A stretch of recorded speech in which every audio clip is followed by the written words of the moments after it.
tokoh ulama Islam berikut ini merupakan lautan kedermawanan, keberkahan bagi alam semesta, tempat bersandar bagi para pendatang. Sosok yang berkedudukan tinggi yang telah disepakati kewaliannya, keimanannya dan ketinggian kedudukannya. As-Sayyid Asy-Syaikh Al-Kabir Al-Qut Asy-Syahir Abu Bakar bin Salim. Dilahirkan di kota Tarim, Hadramaut, Republik Yaman, pada hari Sabtu tanggal 13 Jumadil Akhir tahun 919 Hijriah.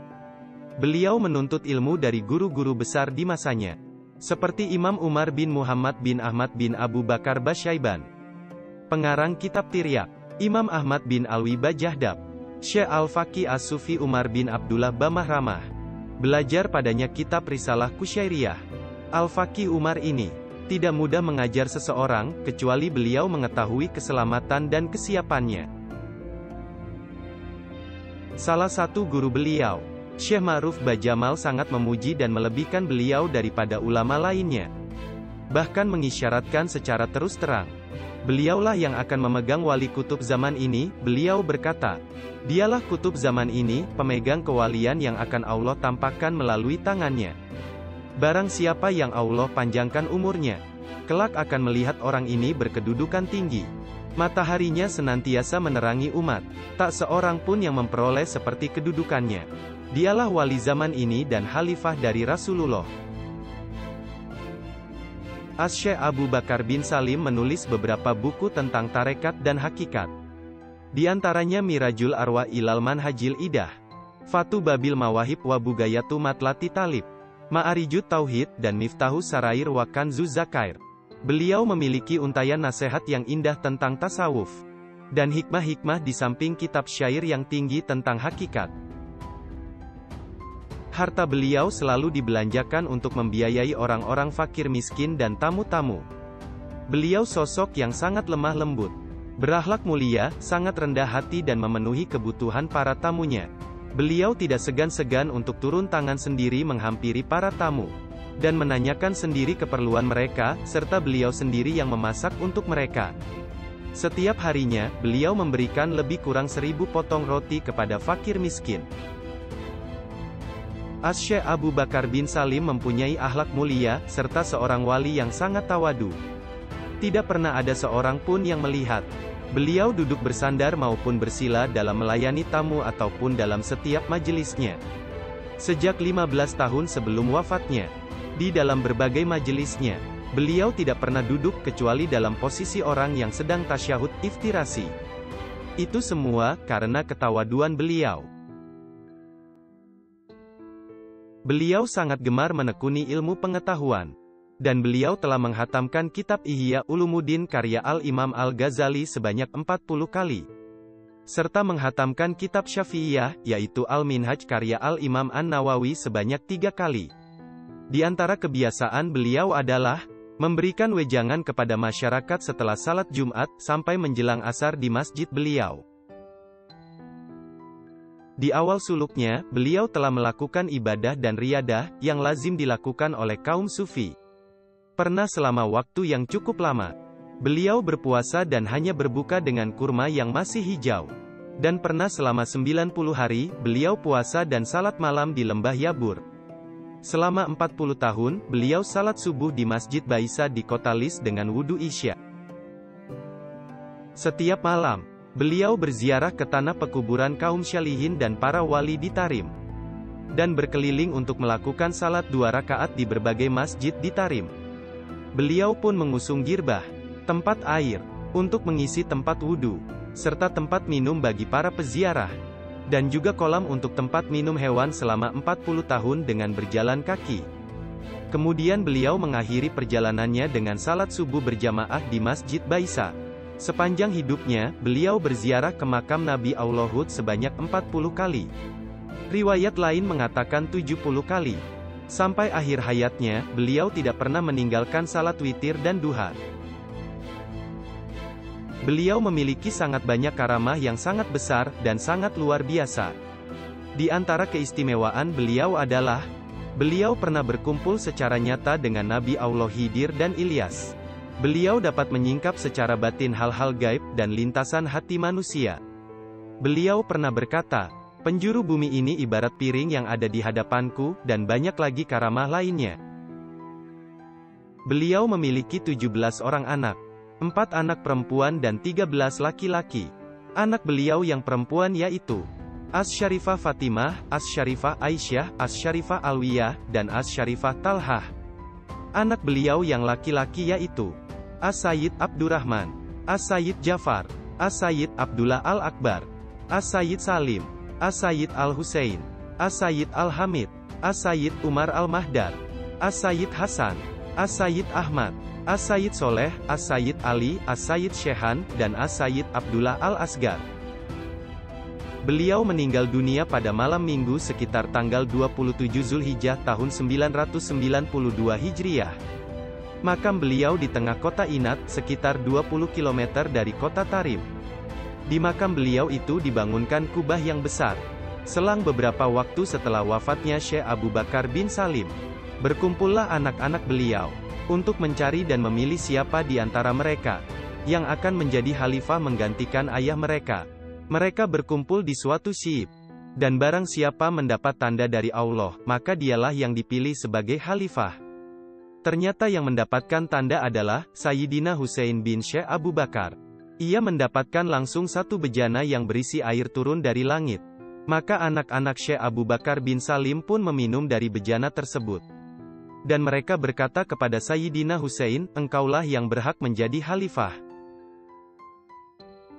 Pada riwayat yang lain, diceritakan oleh Al-Imam Al-Habib Ali bin Muhammad bin Husin Al-Habsyi, tatkala Syekh Abu Bakar bin Salim wafat, maka setiap anak-anak dari Syekh Abu Bakar bin Salim menginginkan menjadi khalifah, menggantikan ayahanda mereka. Maka ibunda mereka berkata, kalian semuanya mempunyai keberkahan. Akan tetapi siapa yang karamahnya terlihat, maka ia akan menjadi khalifah. Maka anak-anak Syekh Abu Bakar bin Salim pergi ke Wadi Inat, dan mereka membentangkan sajadah masing-masing di tengah Wadi Inat, lalu melakukan salat serta bermunajah kepada Allah.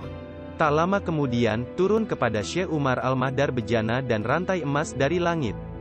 Maka Syekh Umar memanggil saudara-saudaranya, apakah kalian mendapatkan sesuatu? Mereka menjawab tidak. Maka mereka pun menyerahkan kekhalifahan kepada Syekh Umar. Namun kekhalifahan diserahkan dan dipegang oleh Sayyidina Husin. Beliau berkomentar mengenai saudaranya Syekh Umar Al-Mahdar. Sesungguhnya aku bersahabat dengan saudaraku Umar Al-Mahdar, dan aku tidak merasa sebagai saudaranya. Akan tetapi aku merasa dan menempatkan diriku sebagai pembantu dan murid baginya.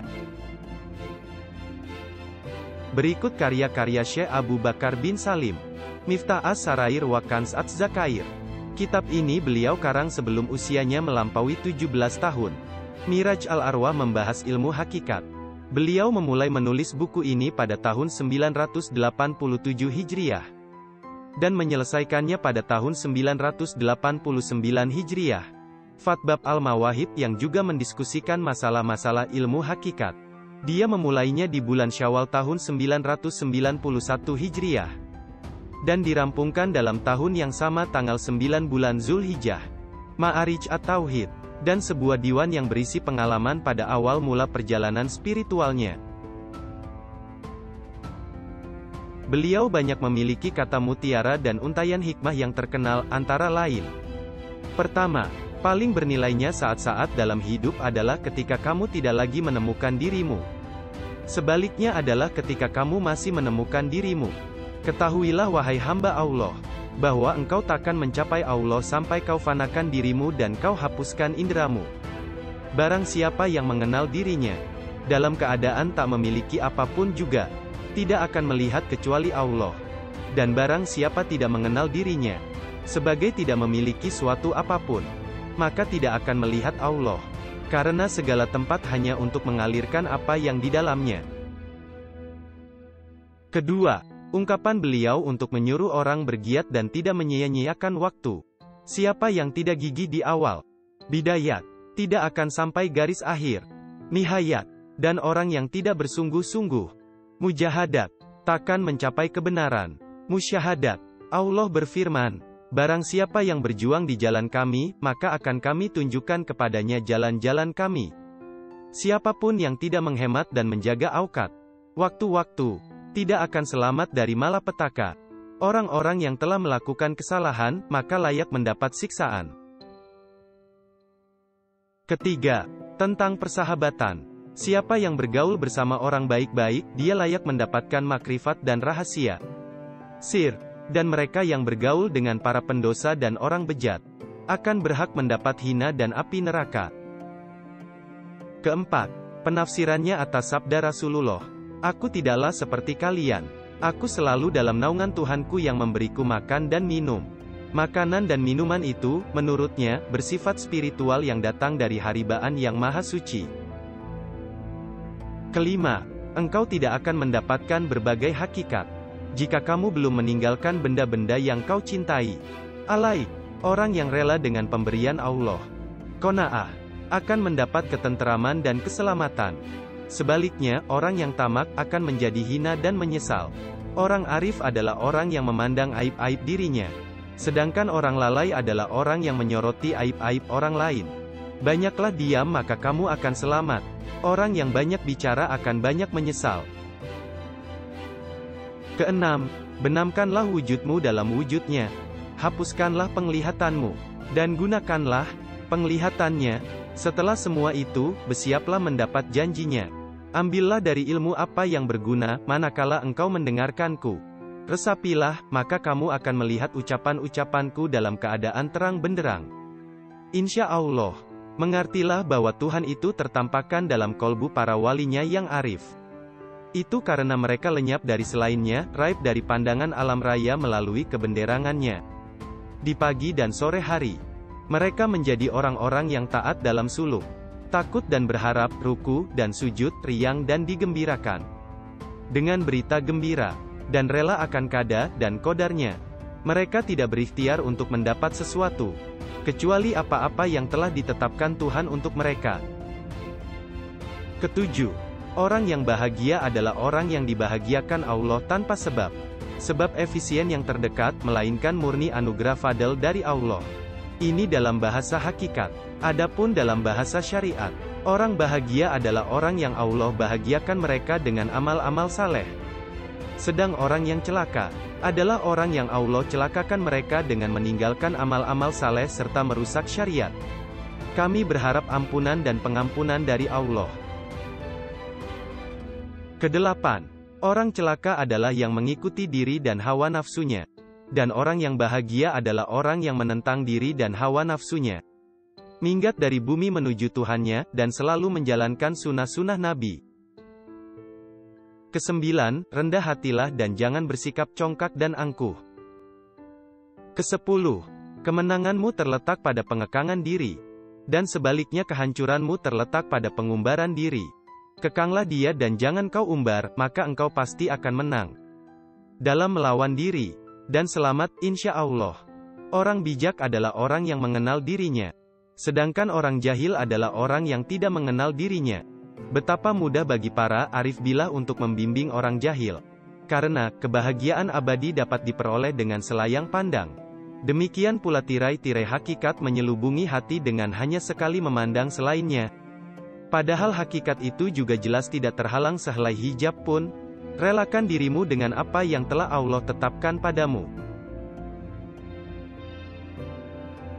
Kesebelas, semoga Allah memberimu taufik atas apa yang Dia ingini dan ridai. Tetapkanlah berserah diri kepada Allah. Teguhlah dalam menjalankan tata cara mengikut apa yang dilarang dan diperintahkan Rasul. Berbaik prasangkalah kepada hamba-hamba Allah. Karena prasangka buruk itu berarti tiada taufik. Teruslah rela dengan kada, walaupun musibah besar menimpamu. Tanamkanlah kesabaran yang indah, as-sabr al-jamil, dalam dirimu. Allah berfirman, sesungguhnya Allah mengganjar orang-orang yang sabar itu tanpa perhitungan. Tinggalkanlah apa yang tidak menyangkut dirimu dan perketatlah penjagaan terhadap dirimu. Kedua belas, dunia ini putra akhirat. Oleh karena itu, siapa yang telah menikahi dunia, haramlah atas